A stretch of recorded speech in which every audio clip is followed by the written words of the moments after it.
Bienvenidos a un nuevo video para hablar de otra crisis en Peñarol que ha estado ocurriendo más que nada, te diría que en este último año y medio, sobre el tema juveniles, ¿no? Un tema que ha sido de conversar, principalmente por las decisiones que se ha tomado en formativas, pero no quiero atacar el problema desde ese lado. ¿Por qué? Porque si bien para algunos estuvo mal los cambios que se hicieron en formativa, estoy hablando de la salida de Curuchet, entre otras cosas, esos cambios fundamentales que a lo largo de los últimos años han logrado que Peñarol sea muy fuerte, hablando en términos juveniles. Bueno, eso no puedo decir si está mal o bien hoy, porque se tiene que esperar un tiempo para ver esos cambios, si es de verdad tan mal o no. Como viene la dinámica, como viene la toma de decisiones de la dirigencia, uno puede esperar que salga mal. Pero la realidad es que a medida que vayan pasando el tiempo es cuando se va a empezar a sacar conclusiones. Pero queremos atacar el tema de juveniles en primer equipo.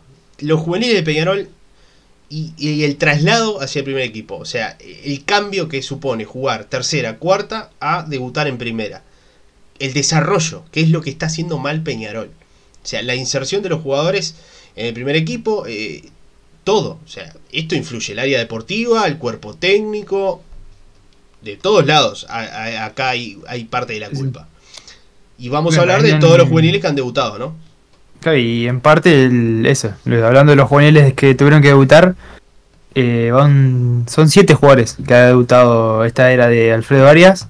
Y bueno, muchos de ellos también tuvieron que debutar por prácticamente obligación, porque no había otro jugador disponible que pueda jugar en esa posición, sea por suspensión o por lesión, como pasó en el último partido con Braulio Guisolfo, que tuvo que debutar obligadamente porque no había otro, porque había dos de los jugadores que en ese puesto estaban con la selección sub-20, que son Jonchenko y Damián García, y después los 5 restantes que te quedan en el medio, uno era Cristóforo y los otros 4 estaban lesionados, no podían viajar. Entonces, termina debutando un juvenil de la tercera, que si bien hace unas semanas que estaba entrenando en primera, termina debutando obligadamente porque no había otro jugador en esa posición.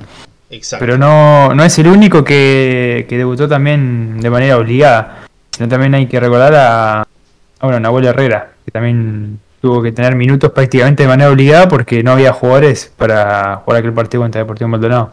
Y no es la primera vez que Arias hace esto. Recordemos, Nahuel Herrera debuta internacionalmente jugando contra Defensa y Justicia de visitante en una línea de 3, mal armada, en un planteamiento que estuvo mal armado, con jugadores en posiciones que no iban. Y no solo eso, sino que después los desapareció totalmente. Ahí de eso hablamos, de ese manejo con los juveniles, de esa forma de evitar que el proceso y que el cambio al primer equipo sea más complicado de lo que es.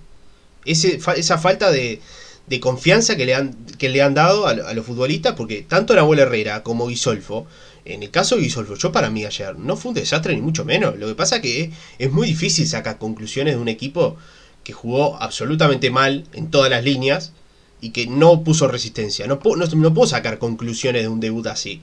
Pero tanto Nahuel Herrera, que debutó con Deportivo Maldonado, que estuvo a la altura, que jugó bien, que muchos destacamos ese debut, había entrado contra Defensa y Justicia y los minutos que había jugado lo había hecho bien.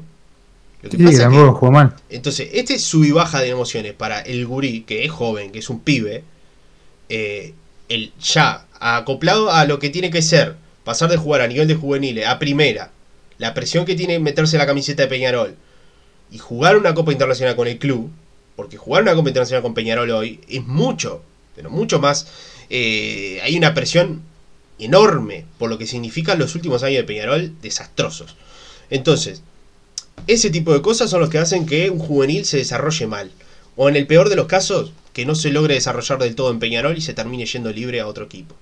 Entonces, toda esa inversión y ese trabajo que vos hiciste en la captación de ese juvenil, que fue pasando todos los filtros hasta llegar al primer equipo, séptima, sexta, todo ese tipo de cosas, sacarlos a competir internacionalmente para que agarren roce en juveniles, citaciones a selecciones, ese tipo de cosas, las metés abajo de una alfombra como si nada, o sea, sin más, como que lo tirás todo al carajo, haciendo ese tipo de cosas.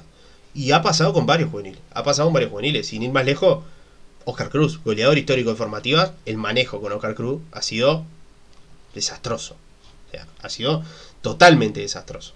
Pero bueno, Este ha sido Sí, el bueno, manejo más de Oscar Peñarol. también que estaba teniendo minutos con continuidad en primera, o sea, más que nada de suplente obviamente que entraba, y de la nada empezó a dejar de tener minutos, lo bajaron a tercera, hizo 3 goles contra Plaza, si no me equivoco, y bueno, tampoco nunca más volvió a participar después en primera, más que algún partido ahí de suplente, pero más nada. Por eso, ha sido totalmente, el manejo ha Sí, sido sí. Y pésimo. es un jugador que en tercera responde mucho más, tan por encima de ese nivel. Y bueno, ya ha quedado estancado ahí en que no le dan minuto en primera y cuando juega en tercera le hace 2, 3 goles como si nada. Es que le sobra, para tercera él está sobrado, porque cada fin de semana que juega en tercera, cada partido de tercera, hace goles como nada. En 2, 3 fechas se convirtió en uno de los goleadores del campeonato. O sea, estamos todos locos. En 2, 3 fechas nomás. Contra otros jugadores que han jugado prácticamente todo el campeonato de tercera. Entonces, ahí estamos hablando de un jugador que es goleador, que ya conocemos sus características, que lo vimos jugar en Copa Libertadores Sub-20, pero que no lo han sabido desarrollar en el primer equipo. Que va a tener altibajos, los va a tener, como todo juvenil. Es parte del proceso. El tema está en cómo llevas esos altibajos. Si definitivamente lo terminás perchando como ha pasado, o lo vas llevando con el desarrollo adecuado. ¿Y qué es el desarrollo adecuado? Y bueno, ir llevándolo de a poco, ir dándole minutos, ir generándole confianza. Pero si le das la titularidad de una y después lo desapareces 3, 4 convocatorias y al rato lo metes 10 minutos, lo bajás a tercera de nuevo, no es lo adecuado. Y me sorprende que Bengochea, como jugador y como gerente deportivo, Cedrés como jugador también, como parte del área deportiva, el propio Alfredo Arias, no lo hayan sabido llevar. O sea, no lo hayan sabido acoplar adecuadamente. Vemos que se fue un técnico de Peñarol de sub-19 como Marcelo Broly, que está demostrando ser de los mejores técnicos formadores del país. Hoy está demostrando ser así. Por lo que ha logrado con esta sub-20, que todavía no ganó nada, que hizo un gran sudamericano, que arrancó bien en el mundial, todavía no ganó nada, pero el equipo que formó es fuerte. El equipo que formó en Peñarol para ganar esa Libertadores también fue fuerte, como equipo. Entonces, se te fue ese formador y los sub-19 como que perdieron el rumbo, en cierta manera. Y algunos los tienen en la selección, pero jamás se pudo haber dejado ir a Broly. Eso es lo primero que hay que decir. Es verdad, es muy complicado, ¿no? Digo, la selección es la selección, todos sabemos lo que significa. Pero dejar ir a Broly fue un gran error, un gravísimo error. Sí. No se podía ir por ningún concepto. Y ese tipo de cosas han hecho que hoy Peñarol no tenga un juvenil como la gente para vender o para mostrar. ¿Por qué? Porque están faltos todos de confianza. Ya la gente tiene un pedo en la cabeza de debuta, aparece uno nuevo y dice, ¿y ese quién es? Porque ya nadie sabe quién es, nadie sabe nada. Un día debuta uno, no lo tenés. Van 5 meses y bueno, 5 meses y 3 semanas, casi 6 meses desde que arrancó Alfredo Arias en la conducción de Peñarol. Y en 20 partidos más o menos oficiales que contábamos, ya usó 30 jugadores, de los cuales 7 fueron debutantes. ¿Qué te parece? 20 partidos oficiales tiene. Sí, sí. Y bueno, te da un promedio de que casi cada 2-3 partidos te debuta un pibe. O sea, eso habla de una planificación que no existe por parte del área deportiva, en conjunto con el técnico. Quizá había algún jugador que más o menos se tenía la proyección de que iba a debutar este año. Eso sí, también hay que tenerlo en cuenta. Pero muchos de ellos han terminado debutando porque, bueno, no quedó otra. Sí, o sí. porque no quedó otra por lesión, suspensión, lo que te decía al principio, o porque, bueno, el rendimiento no era el indicado y tuvieron que empezar a tener minutos. Vos tenés los nombres de los 7 jugadores que debutaron con Alfredo Arias, ¿no? Tendría que hacer la lista. Tengo más que nada los juveniles. Decime los juveniles. Juveniles tenemos a Nahuel Herrera, 2 partidos jugados, 103 minutos. Sí. Pablo López, 1 partido jugado, 90 minutos. Y Solfo, que jugó ayer, 90 minutos. Oscar Cruz, 7 partidos, 236 minutos, 1 asistencia. Matías Ferreira, 3 partidos, 30 minutos. Joaquín Ferreira no llegó a debutar, o sea, sí debutó debutó en pretemporada. Y después fue 2 veces suplentes a lo largo del campeonato, pero no tuvo minutos oficiales. Jugando Aguirre Garay por encima de él. Sí, y bueno, Damián García, 5 partidos jugados, 258 minutos. Es verdad que gran parte del año se la perdió por estar en en el Sudamericano y ahora con lo del Mundial. Pero también no era un jugador que se tenía realmente en cuenta como para tener minutos, al menos en esta primera parte del año, porque se sabía que no iba a estar con la selección. Después a Honchenko, que bueno, fue quizá uno de los que más jugó 13 partidos, 645 minutos. Bentancur, que jugó 6 partidos, 389 minutos, una asistencia. Derritis no llegó a debutar, sí fue reservado algún partido, pero al momento de dar la lista definitiva para ver quién estaba dentro del banco de suplentes, Derritis nunca llegó a aparecer. Ahora vamos a hablar del tema de Derritis porque es un caso especial para mí, totalmente fuera de esto, por lo que se ha incorporado en el lugar de que juega él. Y bueno, después tenemos Máximo Alonso, 5 partidos, 206 minutos, 1 gol. Como también Máximo Alonso, otro de los que llamó la atención porque fue usado en los primeros partidos, se lesionó y después, cuando se recuperó de la lesión, desapareció y después recién empezó a tener minutos. Prácticamente que de la nada. Después Mansilla, 11 partidos, 269 minutos, 1 gol, 1 asistencia. Y Rossi, el que más jugó, 16 partidos, 708 minutos, 1 gol, 2 asistencias. Y después, bueno, el debut de ayer de Santiago Díaz, que tuvo un partido, 17 minutos. Yo tengo la lista de todos los jugadores que debutaron juveniles en la gestión Rubio Bengochea. Después de saber esa lista, vamos a decir cuál, lo puede participar también en los comentarios cuando estén escuchando esto, cuál es el jugador que se ha sentado al primer equipo. ¿Cuál es el jugador que vos decís? Peñarol puede vender este futbolista en tal... O sea, Peñarol puede, con su situación económica, sacar dinero de este tal jugador. ¿Bien? Nahuel Herrera, Pablo López, Braulio Guisolfo, Santiago Díaz, Máximo Alonso, Oscar Cruz, Matías Ferreira, Joaquín Ferreira, Damián García, Santiago Menchenko, Valentín Rodríguez, Nicolás Rossi y Bentancur. ¿Cuál de todos esos está sentado en el primer equipo? Ninguno. En sí. Ninguno. O sea, ninguno de todos esos ha logrado desarrollarse y decir es un titular en el primer equipo. Ninguno. Y yo sé que me van a decir el tema Facundo Torres y el Canario, pero lo que le dio la titularidad a Facundo Torres y al Canario fue, primero, el que lo hizo debutar a Facundo Torres fue Forlán, empezando por ahí.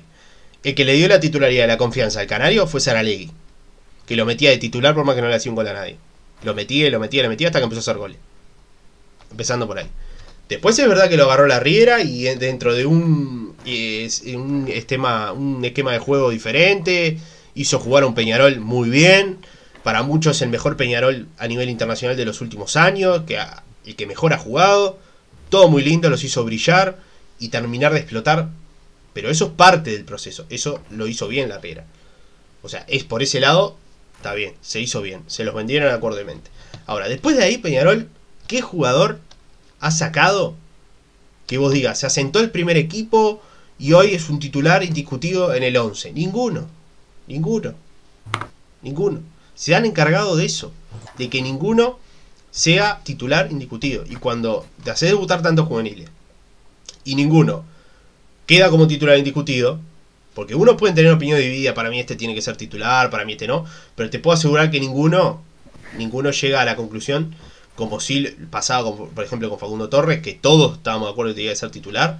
Con ningún jugador pasa, con ninguno. Sí. O sea, ¿por qué? Y porque se han encargado de darle confianza, sacársela, bajarlos a tercera. Es un tema principalmente de planificación del año. Exacto. Es así. Es mala. Sí.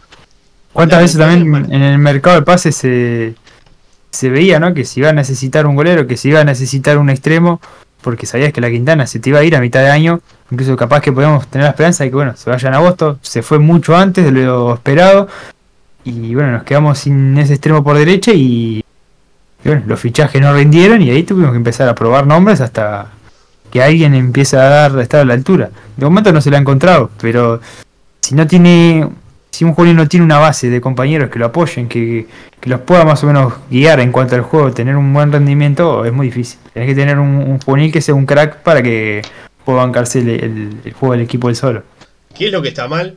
Que se tire 500 juveniles a debutar esperando que uno sea el salvador. Eso es lo que hace que los juveniles no crezcan. Porque alguna vez te puede salir, alguna vez puede pasar que eso Como pasó sin ir más lejos con Facundo Torres, que de la nada entró y se transformó en una pieza fundamental y todo el fútbol de Peñarol recaía sobre él. Puede pasar. Pero estamos hablando de un jugador que en 2-3 meses después debutó en la selección. Por eso, es un jugador distinto, que no pasa siempre. Y no es el camino correcto. Aparte lo de Facundo Torres, ni hablemos mejor, porque le hicieron debutar, pero ¿cuánto tuvo para debutar? Sí. Era para de la época de Leo Ramos, sí, hace años atrás. Por eso digo, y hablar de eso también. Entonces digo, ningún jugador ha logrado afianzarse de los juveniles en el primer equipo. Obviamente, hay responsabilidad de algunos con bajo nivel o que no han demostrado, también, todo entra en juego. Pero lo que digo es normal la irregularidad en los futbolistas juveniles. El tema es saber llevar esa irregularidad que permita que se desarrollen adecuadamente. Hay otro caso. Sí, es que el principal problema es ese, es cuando el juvenil te debuta obligatoriamente, porque no te queda otra. Exacto. Que capaz que te puede pasar en uno o dos, no te puede pasar en la gran mayoría como está pasando este año. Como ya pasó el año pasado y como este año está pasando con más reiteración aún. Entonces, eso es lo principal. Y después también el tema de terminar tapando a juveniles, como pasó en el lateral izquierdo, que tenías a Ramos Valentín y le sumaste a Lucas Hernández y ya Valentín queda relegado como está el plantel ahora y de Riti ya ni que hablar. El caso de Riti, que esté Lucas Hernández, Ramos, que se haya contratado ese tipo de jugadores. Bonifaci, para el lateral izquierdo, teniendo a Riti. Lo de Valentín te lo puedo llegar a llevar, ponele que contrataste porque estuvo lesionado, te la llevo. Pero teniendo a Derriti, se fue libre Jairo Neal, por ejemplo, que para mí Jairo Neal, lejos de ser tampoco un mega crack, pero digo, se fueron a libres por falta de oportunidades. ¿Por qué? Porque no te la jugaste por ellos y porque lo que trajiste era peor que ellos. Entonces, a veces no lo podés culpar a los jugadores. El año pasado no sé si no tuvo más minutos Jairo que Bonifaci. Y que puede ser que haya terminado pasando eso. Puede ser. Más que nada en la apertura, que fue cuando terminó jugando Jairo Neal. Otra cosa, cuando Rubio sale a decir la oportunidad de los juveniles, que es un equipo, Peñarol como institución, quiere que siga girando la rodita y que se le siga metiendo juveniles. Mirá que poner juveniles por obligación, porque no te queda otra, no es apostar por ellos. No es apostar por ellos. Porque es fácil poner juveniles cuando no tenés nada para poner porque hiciste tan mala planificación deportiva que no tenés jugadores y los que trajiste están hechos mierda. O sea, y no contaste con que muchos se te iban a ir a la selección sub-20. Es fácil ahí poner juveniles y después salir a decir, no, pues nosotros nos jugamos por los juveniles, por los de la casa. No es eso. Así no es. Y eso es lo que está pasando. Jugátela por un juvenil, jugátela cuando estén, no sé, Abel Hernández, Roland, Arezzo. Cuando tengas todas las opciones, jugátela en poner a Oscar Cruz. Eso es jugársela por un juvenil.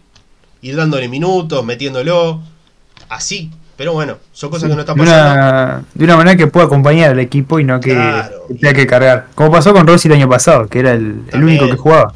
Que tenía que cargar con el equipo. Que el jugador sienta que no lo ponés como un salvador porque no queda nada, no hay nada. Que sienta que lo ponés dentro de una pieza más dentro de un rompecabezas. Que tiene que hacer su función, pero que se sienta respaldado con un equipo. Y ese tipo de cosas están haciendo que hoy los juveniles de Peñarol estén trancados, no estén desarrollándose. Y lo está notando todo el mundo esto. Sí, bueno, Alejo Cruz también, para mí un caso clarísimo de eso, de tener que poner juveniles porque sí. Hoy lo vemos en Danubio, con otro tipo de responsabilidad muy distinta a la que tenía en Peñarol, que era, lo ponían para cargar con el equipo, no le daba, no le alcanzaba, los compañeros no lo acompañaban. Y bueno, y hoy lo vemos libre, ya se fue a Danubio. Y está con otro tipo de carga que en Peñarol no tenía y bueno, y ahora es otro tipo de jugador. Incluso creo, si no es el que más asistencias hizo en la apertura, anda ahí. Top 3. Son 3-4 asistencias en un torneo corto. Exacto, o sea, el manejo es malo y está a la vista de todo. Y otra cosa, hay juveniles buenos, hay juveniles que van a ser top y hay juveniles malos. Eso está claro. Pero igual, el procedimiento, o sea, yo no puedo llegar a decir hoy que, por ejemplo, Guisolfo es malo. No puedo decir que Guisolfo es malo cuando lo vi un partido. No puedo decir que Nahuel Herrera es buenísimo cuando lo vi, no sé, 100 minutos en cancha. ¿Por qué? Porque de ninguno creo que se puede llegar a decir eso, porque no se lo ha visto adecuadamente en un contexto acorde a un juvenil. Entonces, eso hace que no se saquen conclusiones tampoco sobre los juveniles. La verdad, un tema preocupante. Preocupante porque todos sabemos, muchos conocemos la formativa de Peñarol y sabemos que hay grandes valores. Que tranquilamente pueden estar en el primer equipo, dando otra mano diferente a la que al otro rol al que les están dando. Entonces, eso hace que no se desarrollen bien. Bueno, comentar sobre este tema, un tema picante sobre juveniles, yo sé que les gusta. Por supuesto, si les gustó el video, darle like y suscribirse, que estamos por llegar a los 10.000. Chau. Chau.